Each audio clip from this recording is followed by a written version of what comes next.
Bonsoir, ravi de vous retrouver pour ce nouveau numéro de Tollback GP qui va être consacré ce soir au Grand Prix d'Aragon, le 12e Grand Prix de la saison. Pour débriefer ce Grand Prix, et Dieu sait s'il y a des choses à dire, eh bien, je suis ravi pour une fois de le retrouver à mes côtés, et ce n'est pas qu'une expression, c'est monsieur Thomas Morcellino, alias le Doc. Salut Thomas. Salut Eric, Ça va? ça va très bien et toi? Impeccable, impeccable. Alors, on a également Michel Turcot qui, évidemment, ne pouvait pas être présent parce qu'il est encore en transfert entre le circuit d'Aragon et Paris. Il est à Barcelone, au lounge. Donc, s'il y a des petits bruits parasites, c'est pas Michel qui mange, c'est autour de lui. Ça va, Michel? Salut Eric, ouais, bah, ça va, oui, oui, tu vois, moi j'habite dans un aéroport, donc C'est chacun sa maison. C'est la dure vie de Globetrotter. Et tiens, puisque l'on parle de Globetrotter, eh bien ce soir, on est ravi d'accueillir lui aussi un Globetrotter. Alors peut-être un petit peu moins en ce moment, mais que par le passé. C'est quelqu'un qui a aussi gravité dans l'univers des Grands Prix et du paddock des Grands Prix moto, pardon. C'est Bruno Gillet. Bruno Gillet qu'on accueille avec plaisir. Salut Bruno. Salut Eric, bonjour à tous. Merci en tout cas de nous rejoindre. Et puis Bruno, tu vas nous accompagner pendant tout ce débriefing. Et puis on parlera d'un livre, puisqu'on va faire l'actualité, et on va rebondir sur ton actualité, puisque tu nous as concocté un livre bourré d'anecdotes justement sur tes années passées dans le paddock, c'est ça? C'est exactement ça, c'est 40 ans d'anecdotes sur les Grands Prix et l'endurance. Ça s'appelle Dans les coulisses de la course moto et c'est sorti il y a une grosse semaine. Et voilà, on en parlera tout à l'heure, mais c'est un regard un peu différent pour laisser une trace. D'accord. Alors, on parlera aussi, pour ne pas faire de jaloux, parce que Michel, lui aussi, est dans l'actualité, et on va évidemment enchaîner sur ce point-là, puisque tu nous l'as dit au début de l'année que tu travaillais sur un ouvrage sur Marc Marquez, et cet ouvrage, lui, sera dans les bacs d'ici un mois, c'est ça, Michel? Ouais, écoute, je l'ai bouclé hier soir, puisqu'on s'était donné jusqu'au Grand Prix d'Aragon. Je me disais qu'il allait gagner cette course, et bon, j'ai eu le nez creux. Quel talent. Donc voilà, il est terminé d'écrire, il a la maquette là aujourd'hui, et l'imprimerie la semaine prochaine. Donc oui, en librairie début octobre si tout va bien.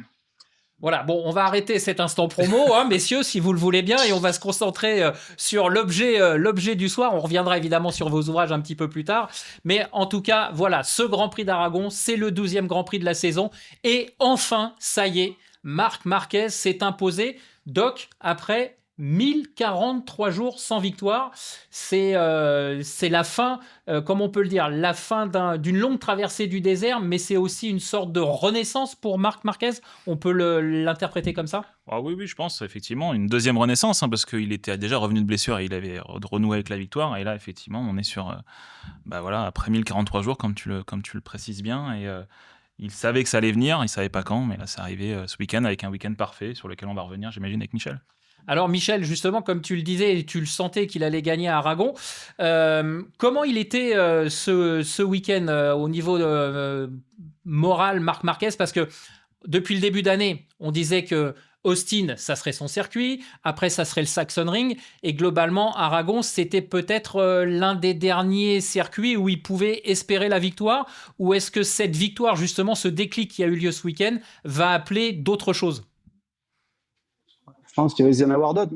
J'appellerais pas ça un déclic, Eric. Pour moi, voilà, c'est un week-end où les planètes se sont alignées, on va dire, depuis la reprise cet été.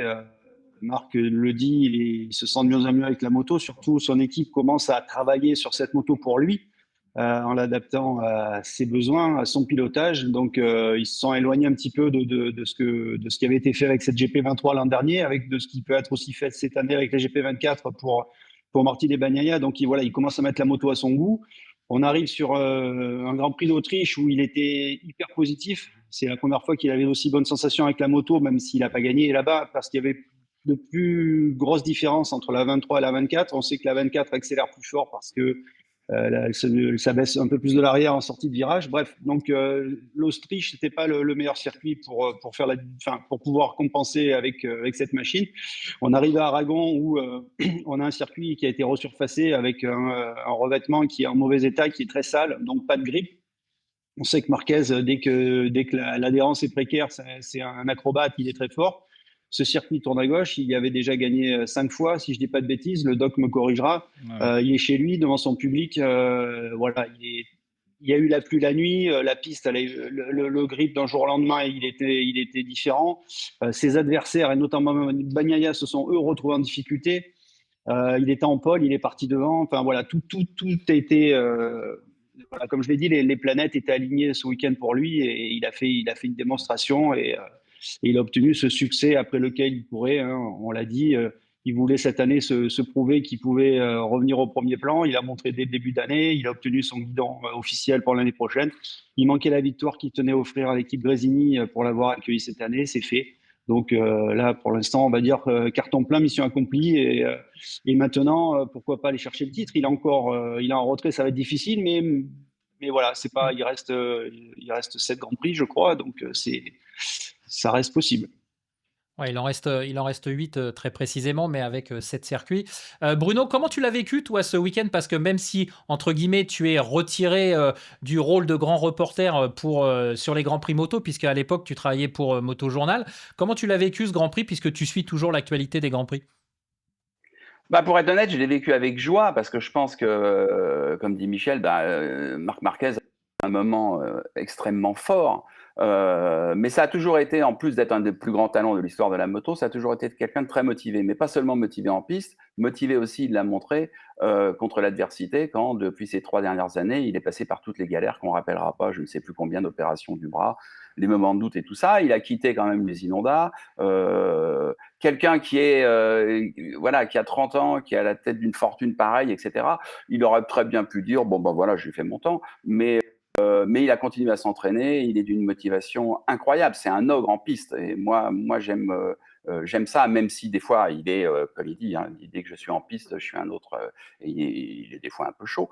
Mais d'abord, c'est un spectacle de le voir piloter. Et puis voilà. Et puis ça aurait été dommage que la carrière de Marc Marquez s'arrête sur une blessure. Hmm. Ok. Thomas, on n'a pas les statistiques exactes, mais moi je pensais en préparant l'émission que c'était une sorte de record, le fait d'être quasiment pendant 3 ans sans victoire. Mais en fait, tu m'as rappelé que dans le passé, notamment Dovizioso par exemple, ou d'autres pilotes avaient dû patienter encore plus longtemps que ça pour renouer avec la victoire. De mémoire comme ça, les noms des pilotes, sans rentrer dans les chiffres Bah écoute, exacts. le plus connu, on va dire, c'est Rossi, hein, entre son passage enfin, en ayant quitté Yamaha et ensuite passé chez Ducati, à revenir chez Yamaha, renouer avec la victoire. Il s'est passé du temps également. Après Dovizioso, comme tu le disais, il y a eu Barros, il y a eu, je crois même qu'il y a Phil Reed aussi, il y a très très longtemps, qui pareil avait aussi attendu à certains moments.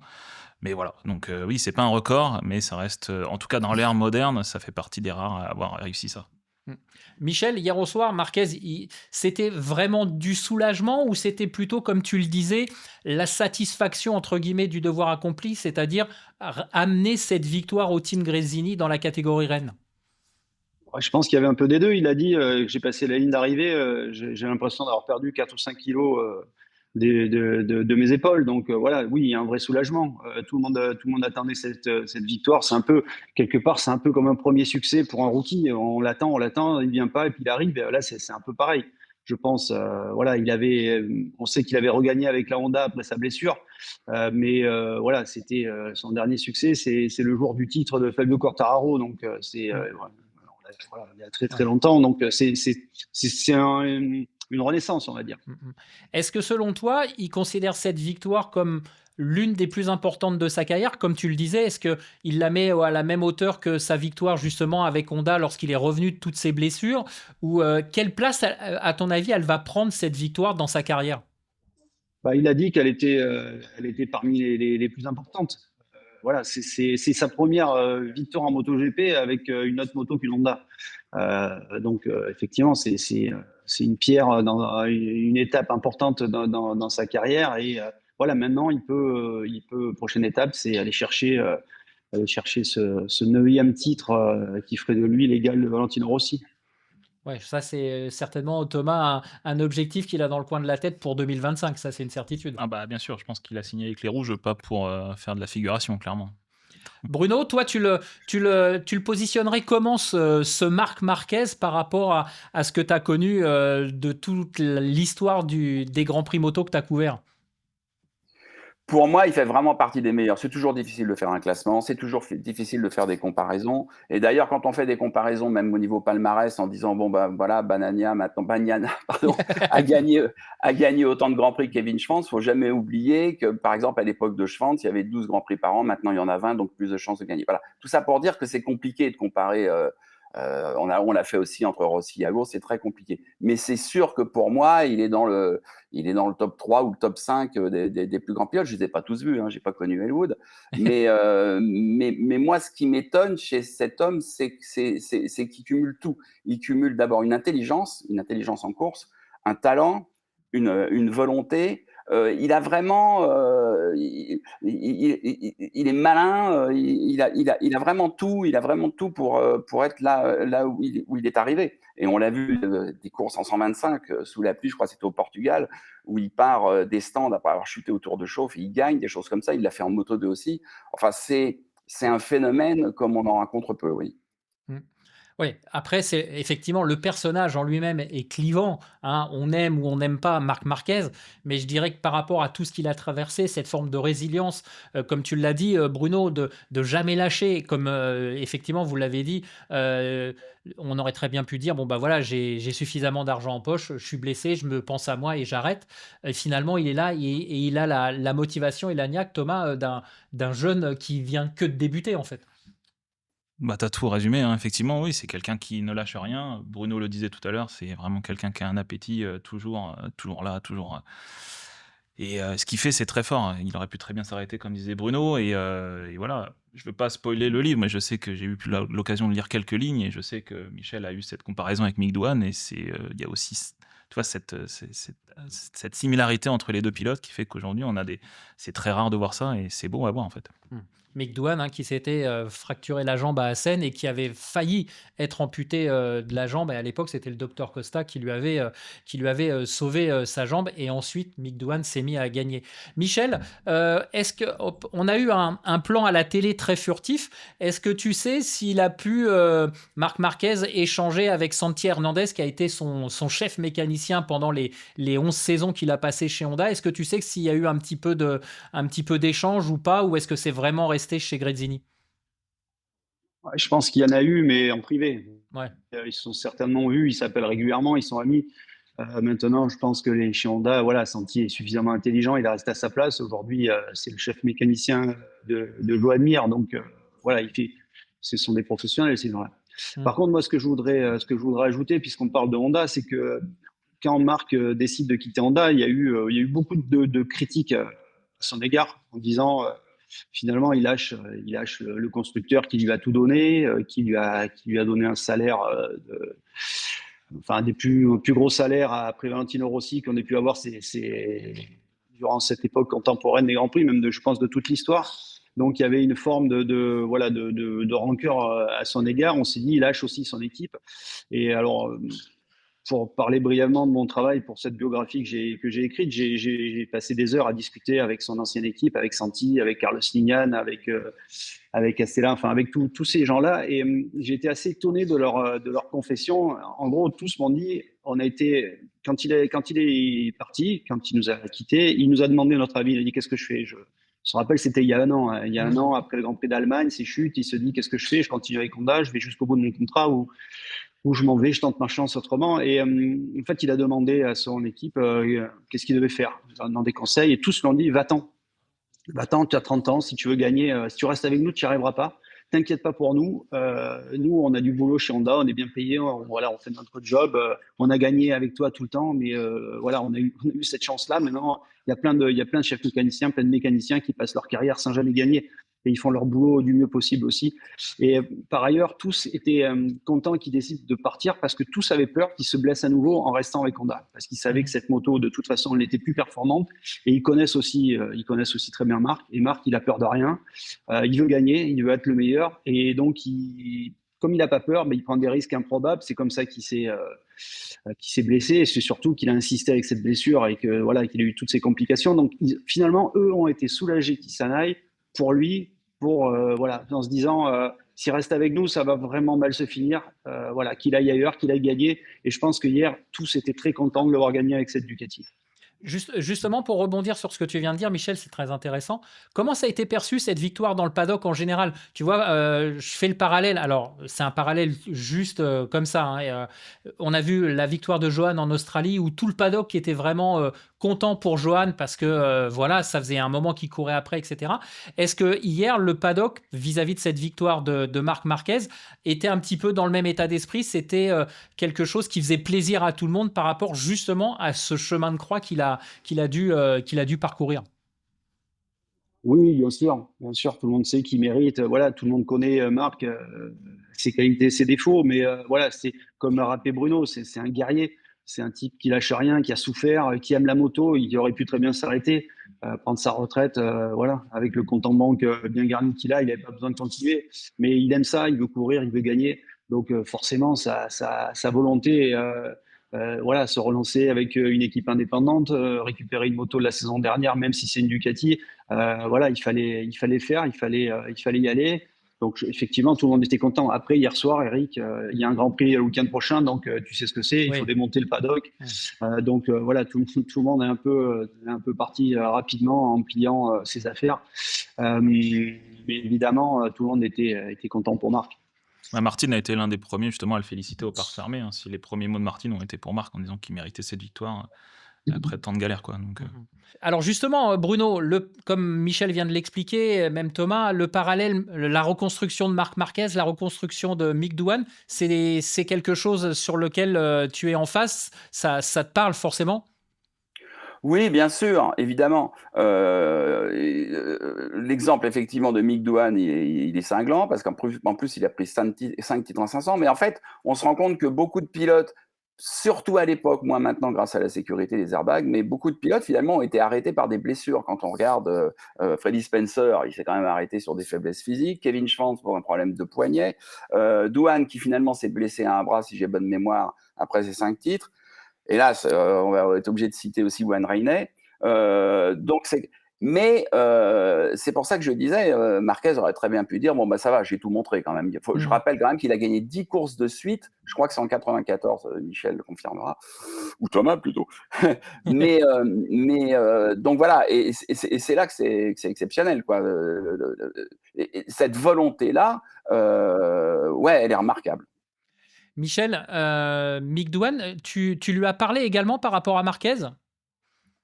Oui, je l'ai appelé pour avoir un peu son témoignage, en lui demandant s'il se reconnaissait dans Marc. Alors on connaît Mick, hein, il aime surtout parler de lui, il a du mal à parler des autres, mais oui, lorsqu'il se reconnaît, enfin comme tous les champions d'ailleurs, hein, Oui. c'est pas propre à Douane.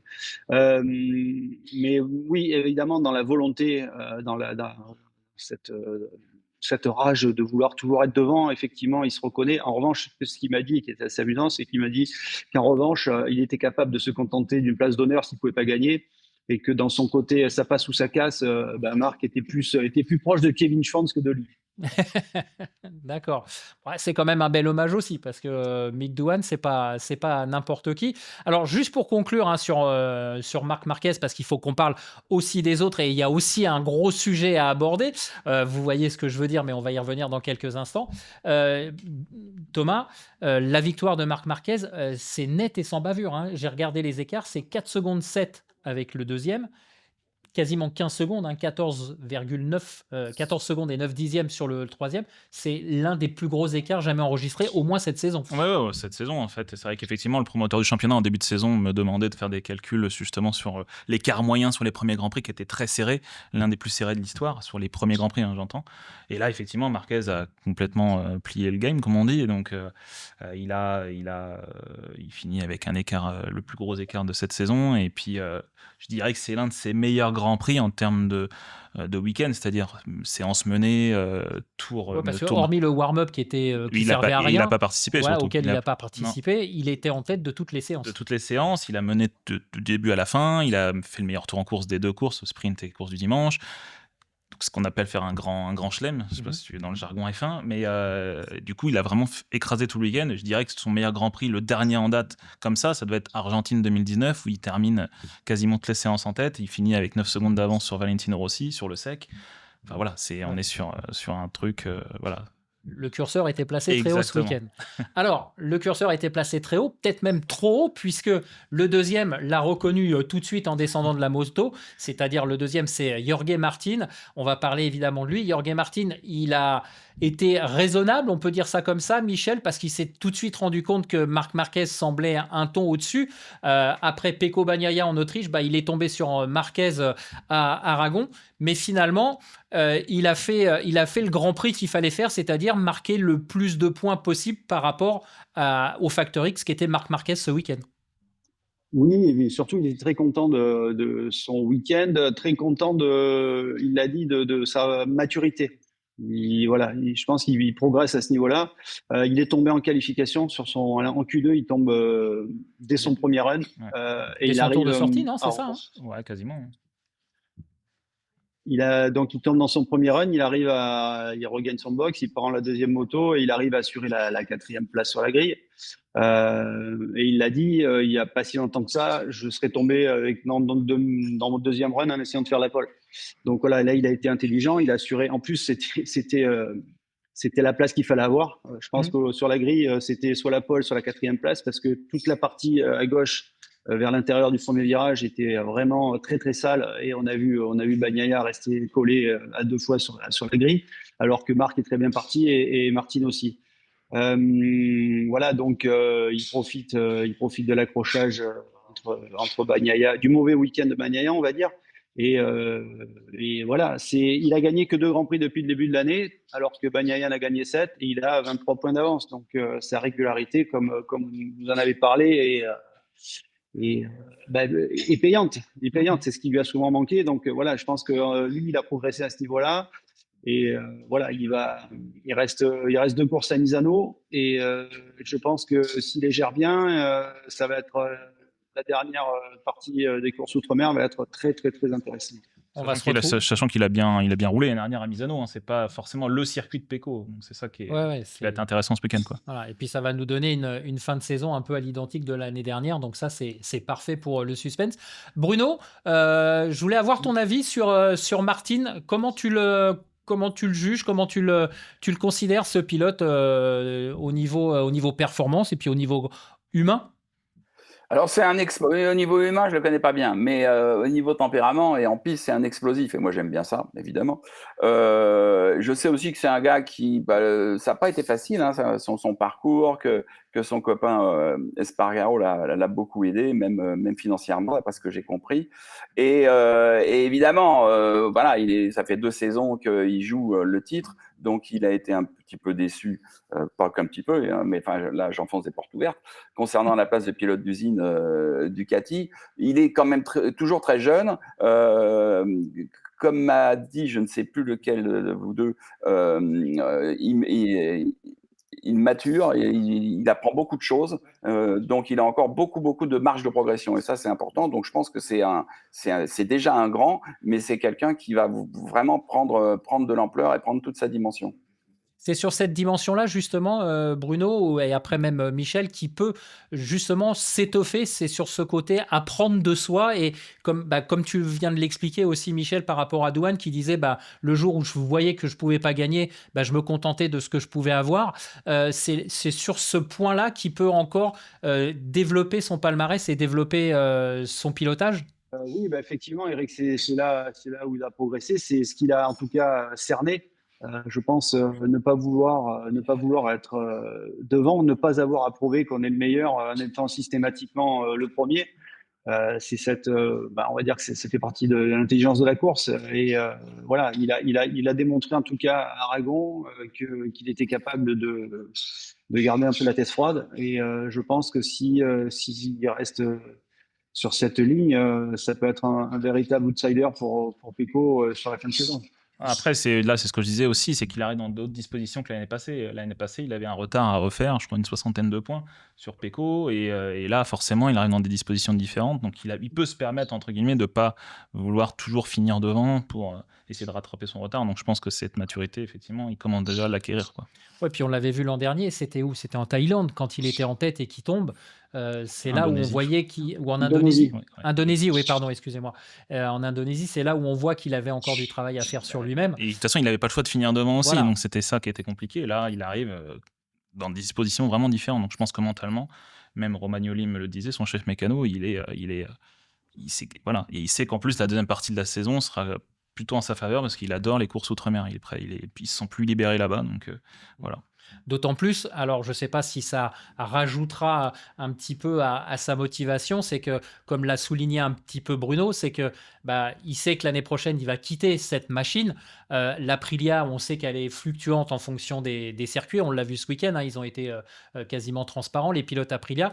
Ça aussi, ça va rajouter un petit peu au fait qu'il doit se forcer à se contrôler, à bien finir pour aller chercher le titre, Michel. Ouais, je pense qu'il pense pas du tout à la saison prochaine et les performances de l'Aprilia. Voilà, je pense qu'il est concentré sur cet objectif d'aller chercher le titre cette année. Il sait que ça sera plus difficile la saison prochaine, donc il va tout mettre en place. Il va tout mettre en place cette année pour essayer d'y aller. Bruno, toi, qu'est-ce que tu en penses? Est-ce que ce côté un petit peu, comme tu l'as dit, déception et aujourd'hui se retrouver en tête par rapport au pilote numéro un, est-ce que c'est une extra motivation ou comme le dit Michel, lui, de toute façon, pour l'instant, c'est championnat, championnat? Je crois qu'extra motivé, il l'est tout le temps. Et donc, ce qu'il faut, c'est qu'il arrive justement à réguler tout ça. Il le fait de mieux en mieux. Il va devoir apprendre à le faire comme l'an prochain, parce que là, il sera chef de file, a priori, de l'usine Aprilia. Donc, il sera en charge quand même de l'orientation, du développement général de la moto. Donc, je pense qu'il est dans la situation idéale. Il arrive, il est en tête.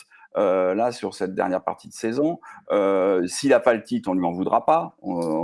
C'est pas aussi facile à dire concernant Pecco. Il sait que de toute façon, il n'a pas de cadeau à faire à Pecco, et il sait que l'an prochain, il va franchir un stade, et même mentalement, parce que c'est très important pour un pilote d'être pilote d'usine. Quelque chose dont on ne se rend pas compte, parce que finalement, il a la même moto que Pecco, mais le statut de pilote d'usine, au-delà du salaire qui va avec, c'est pour eux le but ultime, et c'est une consécration. D'accord, ouais, une reconnaissance en fait, hein, on peut le dire Voilà. aussi, on peut le dire aussi comme ça. Alors justement, on parle de Pecco et on va aborder évidemment l'événement du week-end parce que, pour être très franc, s'il n'y avait pas eu cet accrochage, on va pas dire que le Grand Prix d'Aragon, c'était le Grand Prix le plus intéressant, le plus intense et le plus spectaculaire qu'on ait eu à suivre durant ce début de saison. Alors, on va faire un tour de table, tout simplement parce qu'on va parler évidemment de l'accrochage entre Pecco Bagnaia et Alex Marquez. Quand c'est pas avec Marc, c'est avec Alex que Pecco Bagnaia a affaire, puisqu'on se rappelle que les deux garçons s'étaient accrochés, Marc et Pecco, à Estoril. Non. Pardon, à Portimao, autant pour moi, mais je voulais dire au Portugal. Voilà. Alors, Thomas, Pecco Bagnaia responsable ou Alex Marquez responsable ou tout simplement un fait de course? Alors, un fait de course, oui, mais après, c'est tort partagé. Je pense que là, je pense qu'on va tous y revenir, chacun son analyse, mais effectivement, il y en a un qui commet une erreur qui est Alex Marquez, il tire un peu large, il revient sur la trajectoire. Lui, il dit qu'il voit pas Pecco, qui recoupe la trajectoire. Ça finit en collision. D'un autre côté, Pecco, est-ce qu'il avait besoin de faire ça alors que de toute façon, il n'aurait pas pu aller chercher Martin? Est-ce qu'il pouvait attendre encore un petit peu? Il reprenait à peu près une demi-seconde par tour, donc il n'y avait aucun intérêt à vouloir le doubler absolument dans ce virage-là. Voilà, est-ce que, on en parlait juste avant l'émission avec Michel, est-ce que c'est un excès de confiance aussi de la part de Pecco en se disant voilà, je maîtrise tout et tout va se passer comme il faut, et effectivement non, ça passe pas. Voilà, je pense que c'est tort partagé. Fait de course, oui effectivement, mais je pense qu'il y a vraiment une part d'autres quand même une certaine responsabilité sur voilà. Il y en a un qui commet une erreur, faire attention avant de revenir sur la piste, et l'autre qui avait forcément le temps et la visibilité sur l'incident, quoi. Michel, tort partagé ou plutôt quelqu'un à blâmer plutôt qu'un autre? Non, moi, même analyse que Thomas, on en a parlé avant, hein. Oui, tort partagé, 50-50, voilà, ça va coûter la franchise aux deux.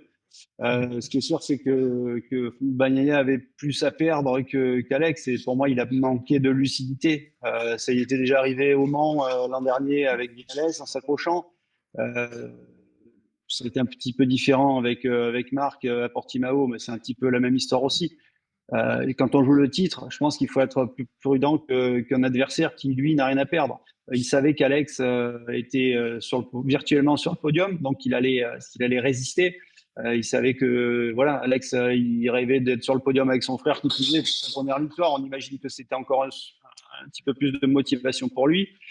Comme l'a dit Thomas, il revenait sur lui à raison d'une demi-seconde au tour. Il restait 6 tours. Il avait le temps de le passer dans un endroit moins dangereux. Voilà. Mais comme le disait Zarco hier soir, souvent Pecco est trop prend pas assez en considération ce qui se passe du côté de ses adversaires. Il est tellement concentré sur lui, tellement voilà, qu'il prend pas le temps d'analyser ce qu'il peut avoir dans la tête du gars qui est en train de doubler. Et Trop là, sûr de lui, tu veux dire? C'est ça en fait qu'expliquait Johan, c'est qu'il est trop sûr de lui, il pense qu'il est en parfaite maîtrise, c'est ça un peu? Oui, il prend pas en considération l'autre de l'erreur. C'est comme ben voilà, quand on fait de la moto sur la route et que voilà, on voit bien qu'il y a une voiture, ça peut être dangereux. C'est pas parce qu'on est dans son bon droit qu'on va y aller. Voilà, sur un carrefour, on fait attention parce que si on tape dans une voiture, on a plus à perdre que la voiture. C'est un peu pareil. Je sais pas si mon image est pertinente, mais il aurait dû être plus prudent. Voilà. Après, clairement, la faute, si faute il doit y avoir, elle est plus du côté. Ah, c'est Alex. Alex, à ce moment-là, Bagnaia est devant et Alex est derrière. Donc la faute, effectivement, elle est pour Alex. Mais Alex dit que lui ne l'a pas vu. En tout cas, encore une fois, Pecco aurait dû imaginer que cet accrochage était possible et il aurait dû prendre la peine de l'éviter en passant plus tard. C'était pas le dernier tour, il avait le temps de doubler, il était plus rapide à ce moment-là. Donc, moi, je dirais qu'il y a une erreur de jugement de Pecco, même si quelque part, Alex est un peu plus responsable de l'accrochage que ne l'est Bagnaia. Bruno, ton point de vue par rapport à cet accrochage? Oui, je suis tout à fait d'accord avec Michel et Thomas. Autant il y a des cas où la responsabilité est claire, autant là c'est très difficile. Alors il faudrait voir les enregistrements embarqués parce que maintenant Pecco dit oui, alors sur la Ducati d'Alex, on a vu qu'il a remis du gaz juste avant de me percuter. J'en sais rien, mais oui, pour moi c'est 50-50, c'est un fait de course, c'est toujours regrettable. Mais quand on pense au nombre de motos qui se doublent, là je parle même de la Moto 3, sur une saison, dans des conditions avec des pilotes qui sont à l'extrême, et voilà, et il y a finalement rarement d'incidents de la sorte. Il faut accepter aussi que ça puisse arriver. Alors, est-ce que moi j'ai aussi une autre question par rapport à cet accrochage qui est lié en fait au circuit. On en a beaucoup parlé de l'adhérence de ce circuit. Il avait été resurfacé pourtant.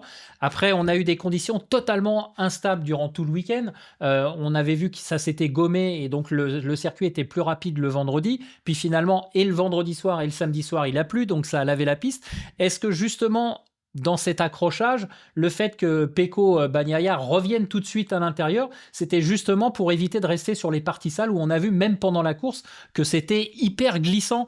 Est-ce que ça aussi, ça n'a pas un petit peu précipité cet accrochage dans la mesure où d'habitude sur ce genre de phase, on voit des fois les motos côte à côte et finalement ça passe parce que au virage suivant Pecco aurait été à l'intérieur, mais avec cette délicatesse de piste, est-ce que ça n'a pas été un facteur aggravant, Thomas? Alors ça je sais pas, je pourrais pas dire, mais dans l'idée c'est quand même un endroit qui est très rapide, c'est pas un petit, je sais pas comment dire, un pif paf, mais c'est quand même un endroit très rapide, la remise des gaz est quand même assez forte, et donc à ce moment-là c'est difficile de dire est-ce que ça passerait ou pas.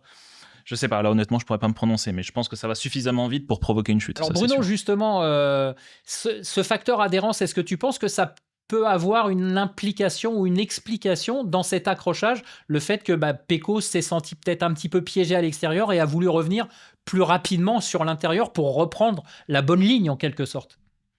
Moi, ça me paraît évident, hein. Bon, j'étais pas sur place, Michel en dira plus, mais on a rarement entendu les pilotes autant se plaindre et les voir autant en catastrophe dès qu'ils sortaient de la ligne de trajectoire, un petit peu comme quand on est en slick et qu'il n'y a que la trajectoire qui est sèche. Ça me rappelle le premier Qatar où les pilotes ont découvert aussi qu'avec le sable qui était poussé par le vent sur la piste, faisait qu'en dehors de l'endroit de l'attrage qui était un peu gommé, le reste c'était du verglas. Michel, cette explication, parce que tu l'as souligné aussi, hein, on l'a vu sur ces deux départs, Pecco, il est en travers, il est limite de perdre le contrôle de sa machine. Ça peut aussi avoir son incidence, le fait de se dire il faut que je revienne sur la ligne, parce que si je reste à l'extérieur où j'aurais pu résister, je risque de tomber tout seul en fait. Bah, pour moi, Bagnaia, il est sur la trajectoire. Le problème, c'est Alex Marquez là, qui est pas sur la trajectoire et qui ne peut pas remettre de l'angle plus qu'il n'en met parce qu'il est lui sur la partie sale à ce moment-là à l'entrée juste avant le point de corde. Donc c'est lui qui tire tout droit et qui accroche Bagnaia. Après la piste, elle était difficile, piégeuse en dehors de la trajectoire. C'est pour ça qu'on a vu aussi beaucoup d'erreurs sur les freinages. Mm. Notamment pendant le sprint, un peu moins pendant le Grand Prix, parce que justement, la bande de passage s'était un petit peu élargie. Mais oui, globalement, c'est évident que les chutes et les accrochages qui ont eu lieu pendant ce week-end sont dus en grande partie à l'état de la piste.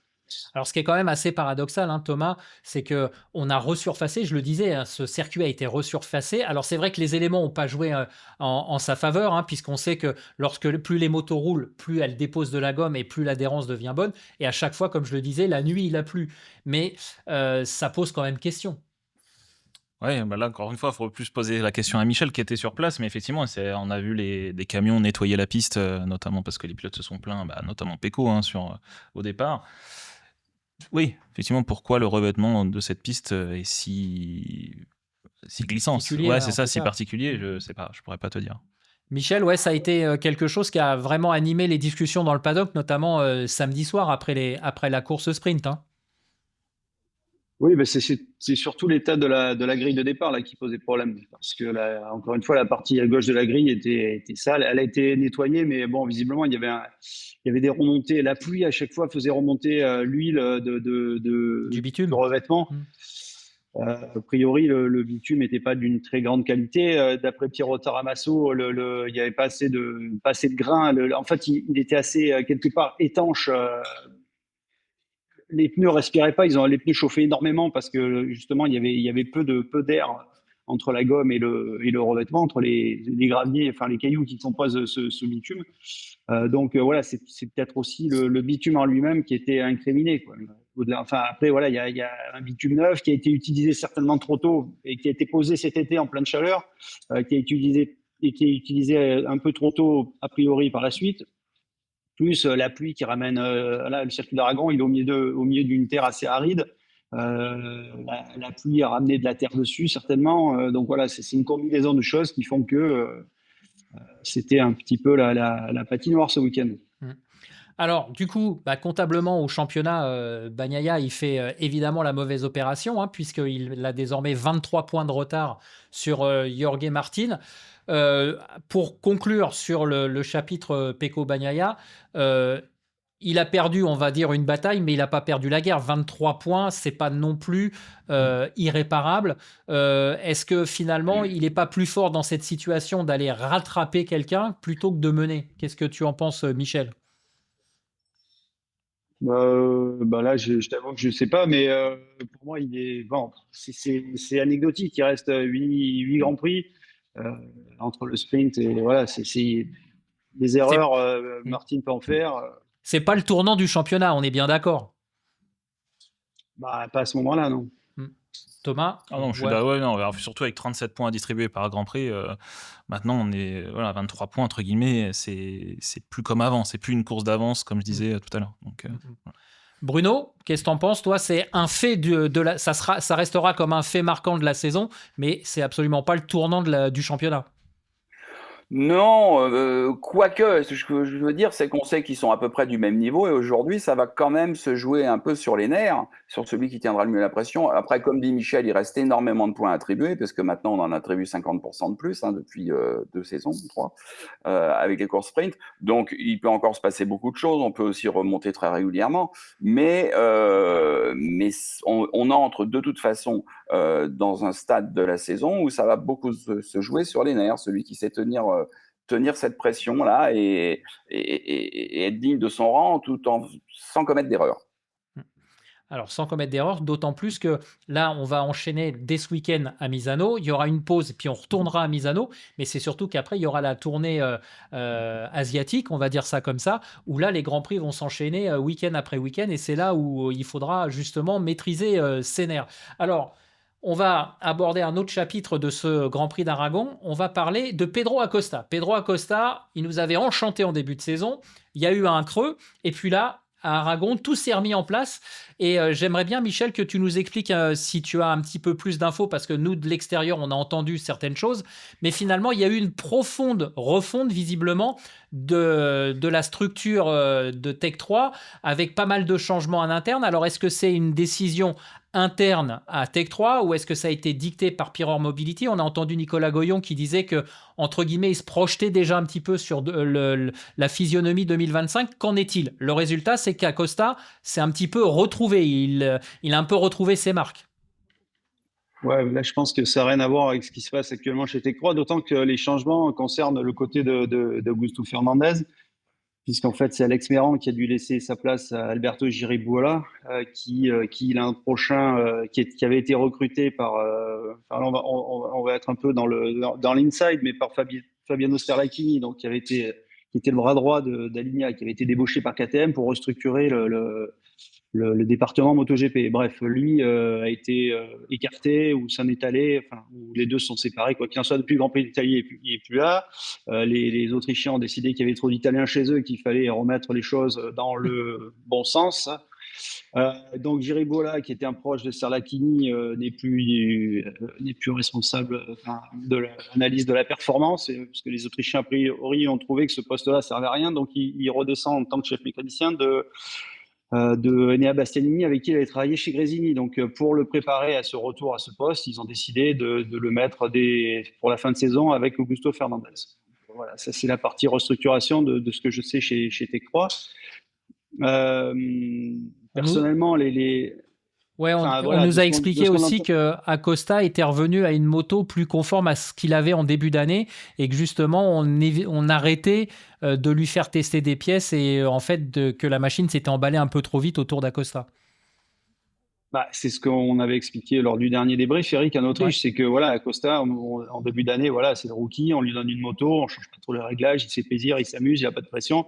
Et puis d'un coup, on se rend compte que c'est lui le plus rapide des pilotes Pireur Mobility, donc KTM Gas, et on lui donne des responsabilités qu'il a peut-être pas encore les épaules pour assumer. Donc on lui demande des choix dans le développement, on lui fait essayer beaucoup de choses, et c'est vrai qu'au bout d'un moment, il pense plus à ce qu'on lui demande qu'à ce qu'il doit faire sur la moto. Donc il y a eu un petit passage à vide.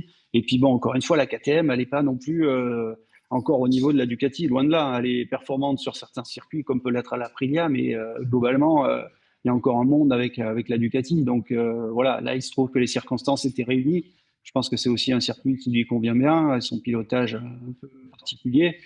Donc voilà, c'est son premier pas double podium, parce que c'est pas un podium, mais enfin, double top 3, je crois, en MotoGP, hein, Thomas. Ouais, c'est ça. Ouais, Mais c'est ça. Ouais, voilà, on verra comment ça se passe. Après, la fin de saison peut être aussi à son avantage dans le sens où c'est des grands prix outre-mer. Les motos sont un peu figées, hein, on fait plus de développement, on essaie plus, on part avec des caisses, avec ce qu'il y a dedans et on fait avec. Donc il y aura moins de changements sur sa machine. Il peut aussi faire une fin de saison aussi bonne qu'il a faite en début. Bruno, le phénomène Acosta, toi, tu l'as perçu comment? Bah, j'ai envie de dire, c'est toujours compliqué de commencer par un triomphe. Alors je dis triomphe parce que même s'il n'a pas effectivement gagné en début d'année, il a été la révélation absolue. On a parlé du nouveau Marquez, ce qu'il faisait était laissait sans voix. Et c'est vrai que c'est quand même plus simple pour qui que ce soit, quel que soit son métier, d'évoluer progressivement. On est moins en zone de risque. Là à un moment, c'est très compliqué de devoir confirmer. On est vraiment sous pression. D'ailleurs, beaucoup de gens disaient, est-ce qu'il va être le premier à gagner un Grand Prix en catégorie Rennes plus jeune que Marc Marquez? Donc tout ça, ça lui a forcément aussi, sans doute, mis la pression. Après, je ne sais pas, il s'est peut-être un peu perdu, effectivement, techniquement et dans sa tête. Mais ce que je constate malgré tout, c'est qu'il est très jeune, il a tout l'avenir devant lui et qu'aujourd'hui, il est quand même le premier pilote de Pireur Mobility, de peu devant Binder. Mais ça a été un raz-de-marée, ce garçon. C'est-à-dire, faut imaginer, même les pilotes et l'équipe KTM, entre guillemets, officielle, de voir ce garçon qui performait à ce point-là et qui prenait le lead du groupe, ça a été quelque chose ça a été un tsunami. Alors, Thomas, Michel le soulignait, c'est effectivement son meilleur week-end à Pedro Acosta, troisième en sprint, troisième en Grand Prix. Ça lui était pas arrivé, et de le retrouver sur le podium, ça lui était pas arrivé depuis un petit moment quand même. Bah, depuis Austin, je parle En Grand Prix. en Grand Prix, en course. Et effectivement, après, c'était pas gagné d'avance parce qu'il passe quand même par la Q1. Q1, ouais, c'est ouais, ça. en Donc plus, du ouais. coup, il fait une très bonne qualif parce qu'il se qualifie en première ligne et donc forcément, ça conditionne, on le sait en MotoGP, les débuts de course. Donc il a pu bien se positionner au début. Et voilà, effectivement, il a fait un très bon week-end. Voilà. Et là, on se retrouve surtout, ce qui est bien, c'est que la dernière fois qu'il monte sur le podium, c'était quand il n'y avait pas que des Ducati, c'était à Austin. Et là, il met un terme à cette hégémonie Ducati sur le podium. Une stat de plus pour le doc, voilà. Michel, ce qui est aussi surprenant et impressionnant de la part d'Acosta, c'est qu'on le sait, hein, il a un style de pilotage, tu l'as souligné, qui est un peu différent. Il sollicite beaucoup l'avant et durant tout le week-end, les pilotes aussi se plaignaient justement des sollicitations sur le train avant et sur le pneumatique avant. Et finalement, ce qu'on pouvait craindre pour lui, finalement, c'est pas produit. Il a su rester sur ses roues. Oui, après le dimanche, il y a eu des problèmes de graining à l'avant sur la course du samedi, qui ont été résolus le lendemain en grande partie parce que tous les pilotes roulaient avec le pneu médium et non plus le soft à l'arrière, parce que le soft poussait beaucoup sur l'avant, donc les motos étaient plus équilibrées le dimanche que samedi après-midi. Et puis aujourd'hui, on sait très bien que le sprint, il permet de travailler pour la course du lendemain. Donc voilà. Et effectivement, il n'a pas eu, lui n'a pas eu de problème le premier jour. Voilà, ça s'est plutôt bien déroulé pour lui, quoi. Bien enchaîné, ouais. Alors, on va parler maintenant de nos tricolores, hein, de nos deux pilotes français, à savoir Fabio Quartararo et Johan Zarco. Alors, on a eu deux mondes parallèles, j'allais dire, parce que Fabio Quartararo, ça se passe pas bien pendant les essais et il fait une superbe course sprint. Johan, premier pilote Honda de la saison, à rejoindre la Q2 directement. Et puis finalement, on attend pas mal de choses et en course, ça se passe pas bien. Michel, tu étais sur place. Comment les deux ont interprété leur week-end, sachant que Fabio a eu quand même des mots assez durs en conférence de presse en disant que ça avait été catastrophique.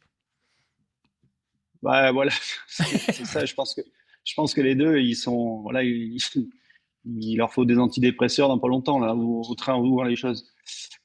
Non, c'est vrai que Johan était plutôt content effectivement d'être passé en Q2. C'est la première fois qu'il y a une Honda en Q2 cette année, ce qui est juste hallucinant.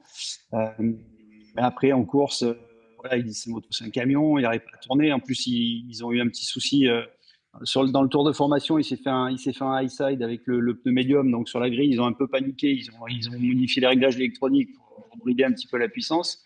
Et donc, la moto n'avançait pas en course.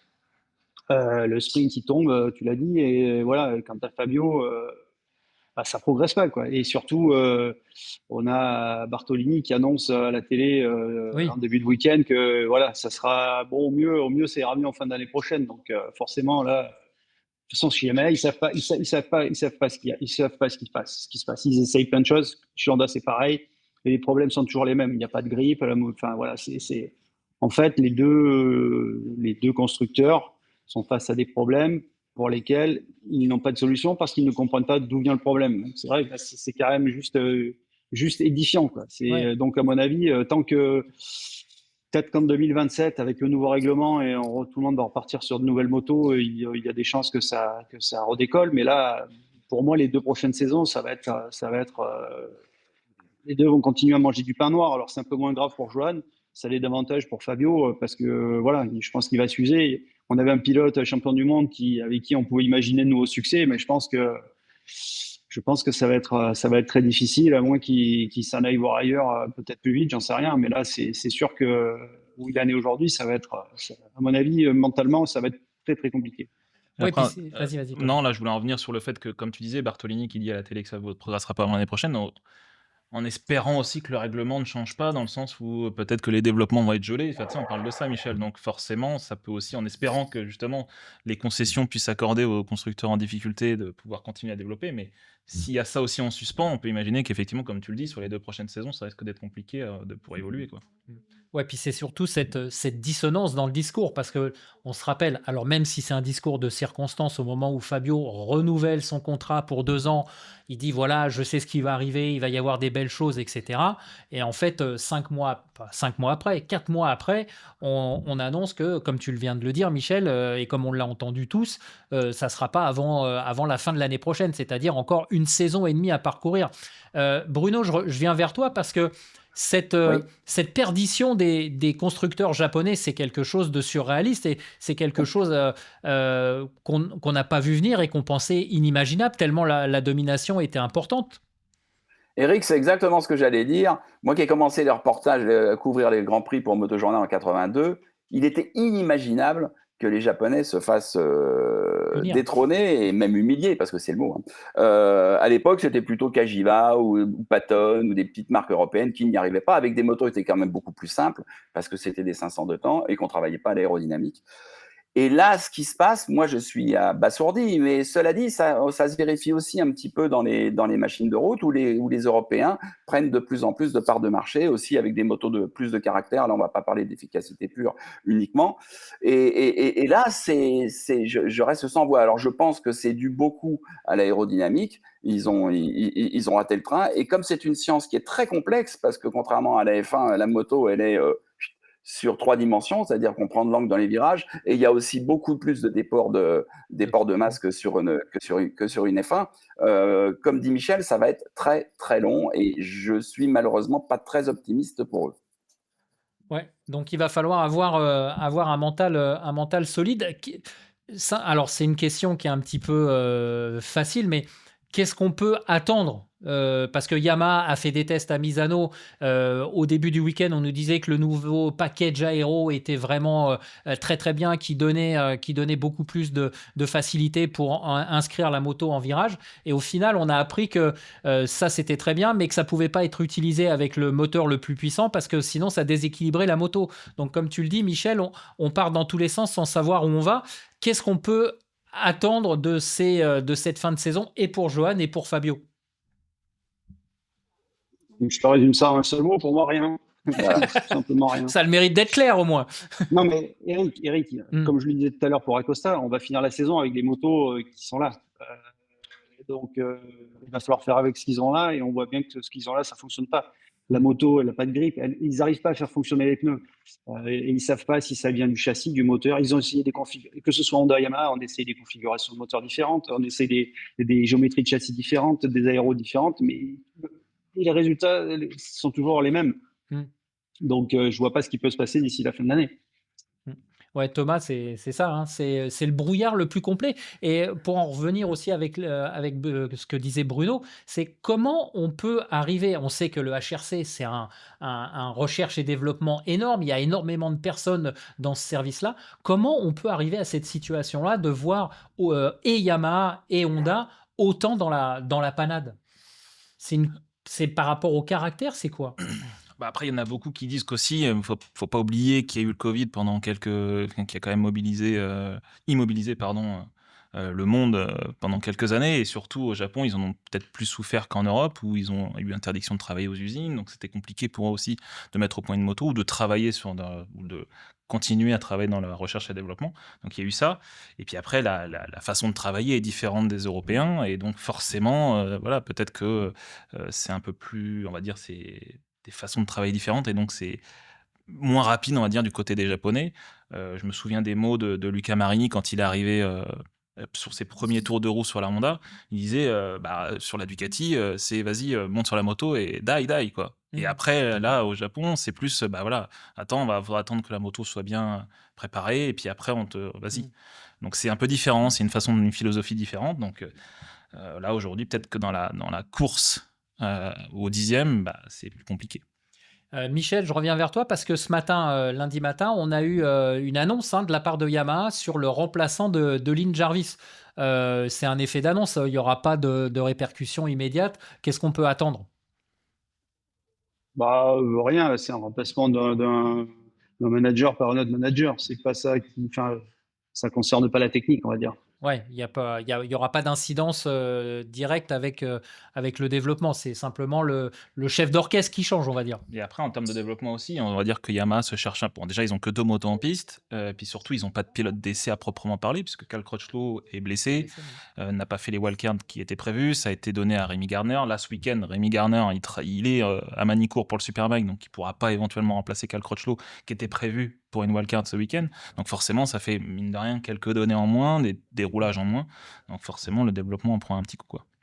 Alors tiens, puisqu'on parle de pilote, avant de terminer l'émission sur vos deux réalisations, messieurs, je parle de Michel et de Bruno. Juste une dernière chose, donc Shankra sera le coéquipier de Johan Zarco, hein, parce qu'il faut quand même en parler. Et pourquoi, moi j'ai une question, pourquoi ce secret de Polichinelle, à savoir Miller et Oliveira chez Pramac, pourquoi c'est pas encore officialisé? Qu'est-ce qui fait que ça traîne, Michel? Est-ce que tu as des explications ou c'est simplement parce que contractuellement, on peut pas annoncer certaines choses avant une date? Non, je pense que les contrats sont pas signés. Et chez Trackhouse, ça bouge aussi. Zielenberg s'en va. Donc voilà, il y a des choses qui se mettent en place, des discussions qui sont en cours.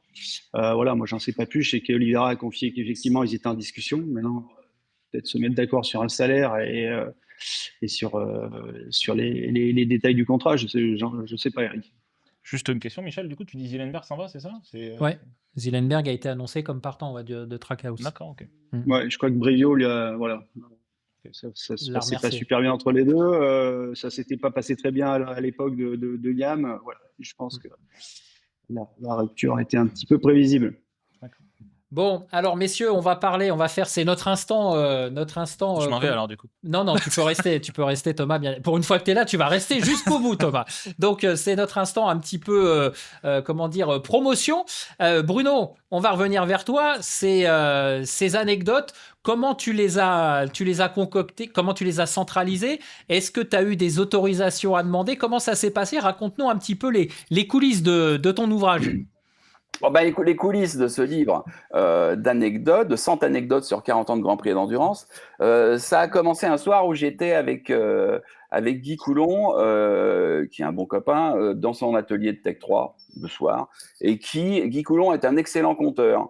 D'une part, il a une mémoire d'éléphant. En plus de toutes ses qualités, évidemment, que tout le monde connaît dans la technique. Et il a couvert les 3 disciplines qui ont vraiment marqué notre génération, c'est-à-dire les Grands Prix, l'endurance et le Dakar. Et à un moment, j'ai dit à Guy, tu sais quoi, je vais faire un livre d'anecdotes. Et c'est parti de là. Donc j'ai commencé par évidemment renoter, mais j'avais déjà noté tout un tas d'anecdotes que j'avais vécues. Je me suis souvenu de tout un tas d'anecdotes que j'avais entendues. Et puis j'ai commencé à questionner effectivement comme on dit aujourd'hui, les acteurs du milieu, c'est-à-dire les pilotes, les team managers, mais aussi les journalistes, aussi les mécaniciens, aussi voilà, ça peut être tous ces gens. Pour créer ce petit ouvrage. Les 2 choses que je ne voulais pas et que je n'ai pas acceptées, c'était des règlements de compte et des histoires de coucherie, parce que je pense que c'est pas... Ouais, ça rapporte rien. Oh, Voilà. puis il n'y en a pas beaucoup dans le paddock. Bien sûr que non. Et donc voilà, c'est parti comme ça. Après, ça a été un an de travail, de rédaction, bien s'appliquer. Et puis ça, pour dire, ça commence même avant, puisque je parle même d'une interview que j'avais faite de Jean-Pierre Beltoise. Donc là, on est dans les années 60, hein, je crois, quand il a été champion de France à moto, parce qu'avant sa carrière à F1, il a commencé par la moto, comme beaucoup d'ailleurs de pilotes de F1 de l'époque. Et puis ça va jusqu'à Johan Zarco, qui très gentiment, quand je lui ai dit que je faisais un livre d'anecdotes, m'a appelé l'avant-veille du Grand Prix des USA. Il m'a appelé des USA pour me raconter sa dernière galère, qui n'a rien à voir avec la course, mais qui est rigolote quand même. Donc tout le monde a trouvé l'idée super, et voilà, les langues se sont déliées. Au niveau de ces anecdotes, évidemment, elles sont liées à des personnages.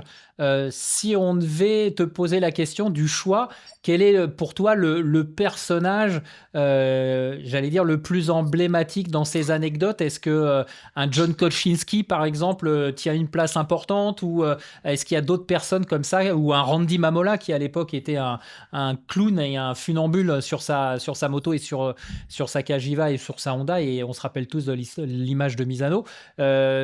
Qui tu pourrais ressortir du lot, entre guillemets? C'est toujours difficile de faire un classement, comme pour les pilotes. En plus, on a peur d'en oublier. Mais oui, il y a des gens. Alors, Kosinski, tout le monde connaît un peu l'histoire, donc j'ai pas trop appuyé sur son caractère.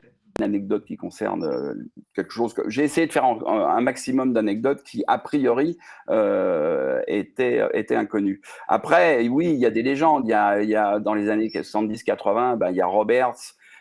Évidemment, le premier américain. Il y a Sheen avec son coefficient sympathie incroyable. Mais il y en a plein d'autres.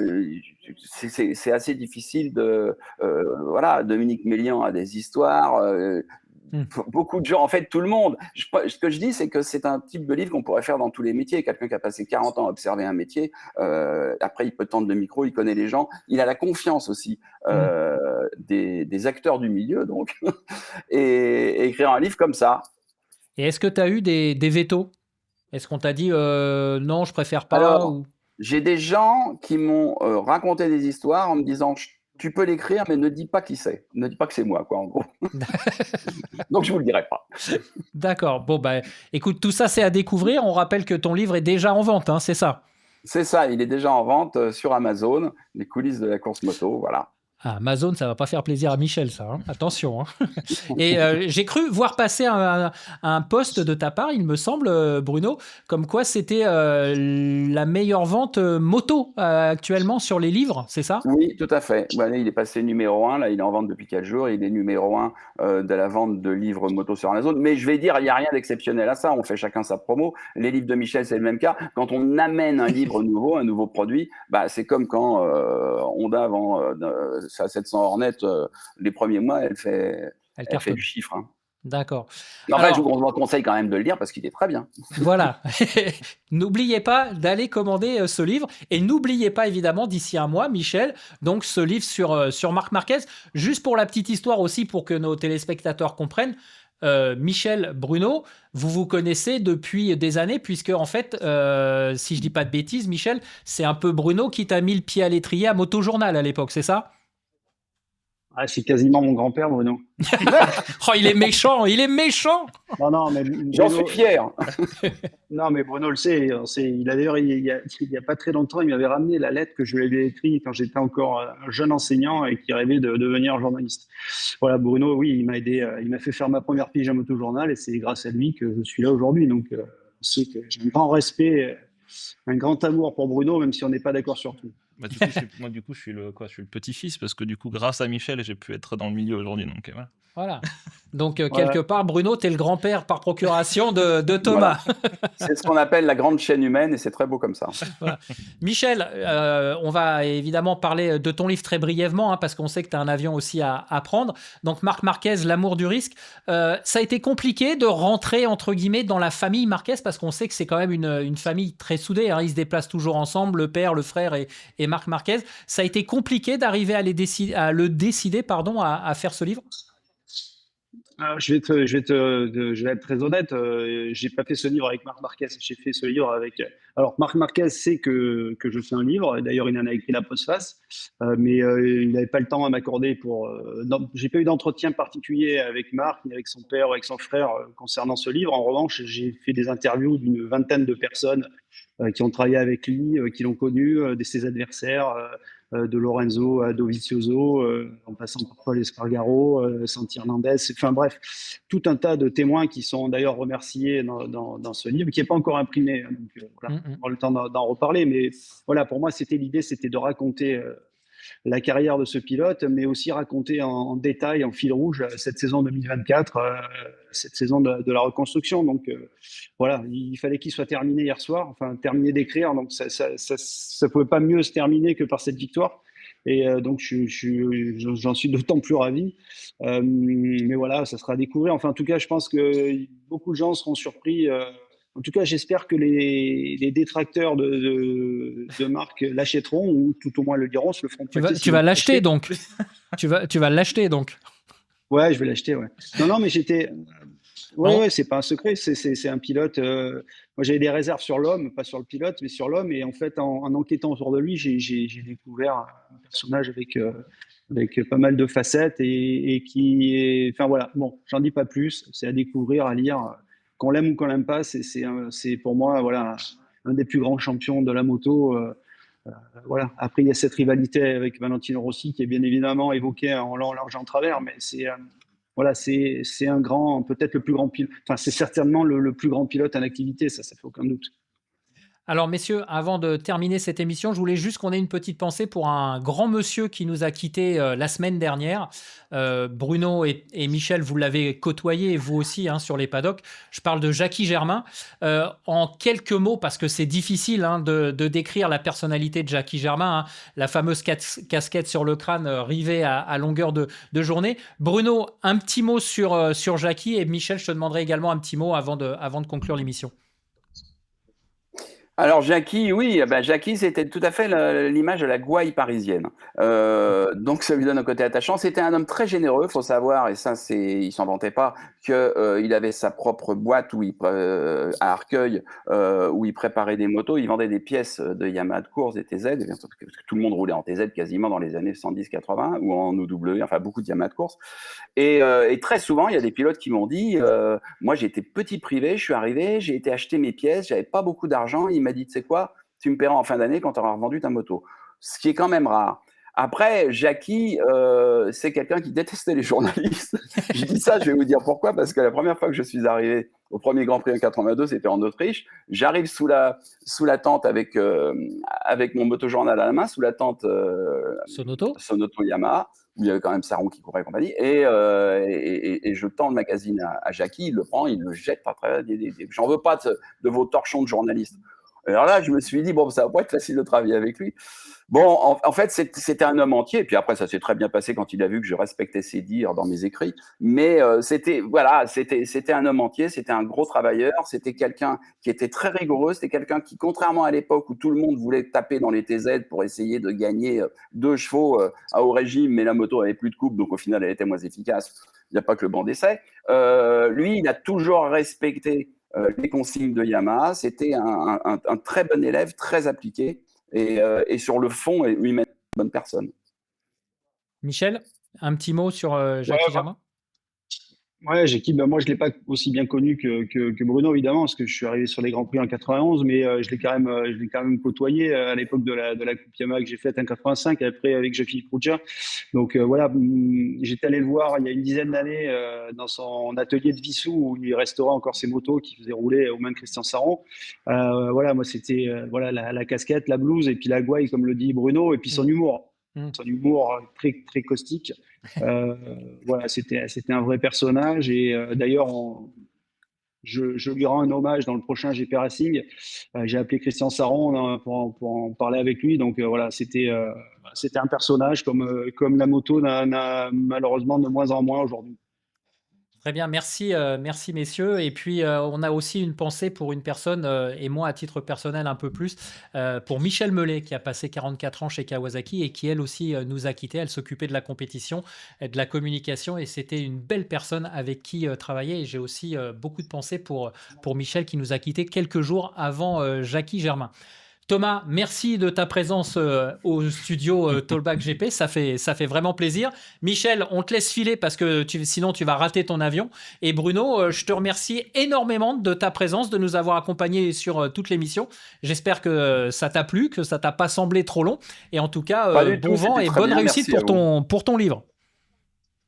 Je dis pas du tout, merci beaucoup. Non, c'est toujours intéressant. Moi, voilà, on est entre copains et on pourra en débattre pendant des heures de cette passion de la course moto.